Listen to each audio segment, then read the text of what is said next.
आज ओडिया पक्ष 2024 पालन अवसर में आज झारसुगुड़ा जिला प्रशासन एवं पौर परिषदर मिलित आनुकूल्य एक व्यापक स्वच्छता अभियान सफलतार सह संपन्न हो जाइछि। स्थानीय श्री झाड़ेश्वर मंदिर प्रांगण में आयोजित यह सफेई कार्यक्रम में जिलापाल श्री कुणाल मोतीराम चौहान नेतृत्व ने सहरवासी को स्वच्छतार वार्ता देइछन्ति। यह कार्यक्रम में मान्यवर विधायकों प्रतिनिधि श्री विमलेन्दु भोल, पौर परिषद उपाध्यक्ष श्री वेणुगोपाल पाणिग्राही, जिला परिषद मुख्य उन्नयन तथा निर्वाही अधिकारी श्रीजुक्त विश्वरंजन नायक प्रमुख जोग देथिले। अन्यमानक मध्यरे अतिरिक्त जिलापाल श्रीजुक्त ब्रजबंधु भोई, अतिरिक्त जिलापाल श्रीजुक्त किशोर चंद्र स्वाई एवं झारसुगुड़ा पौरपालिका निर्वाही अधिकारी श्री मानस रंजन मल्लिक उपस्थित रही स्वच्छता कार्य को त्वरान्वित करथिले।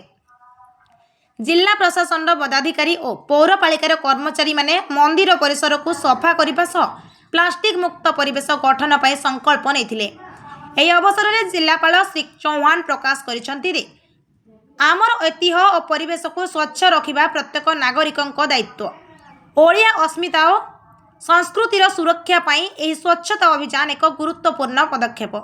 समस्त वर्गर जनसाधारण सहयोग जोगु ए कार्यक्रम एक गण आंदोलन रूप नहीं पारिछि बोली से कहिथिले। एथिसह एही अभियान समाजसेवी सोनू थिराणी, राजेंद्र शाह, जय महानंदिया, विकल्प तिवारी, चिराग पोदार, अभिनव तिवारी, कल्पना माझी समेत सहरर बहु बुद्धिजीवी, सांबादिक, वरिष्ठ नागरिक और स्वेच्छासेवी माने स्वयंस्फूर्त भावे अंशग्रहण करथिले। झारसुगुड़ारू घनश्याम पढ़ियारी रिपोर्ट, ओडिया भास्कर।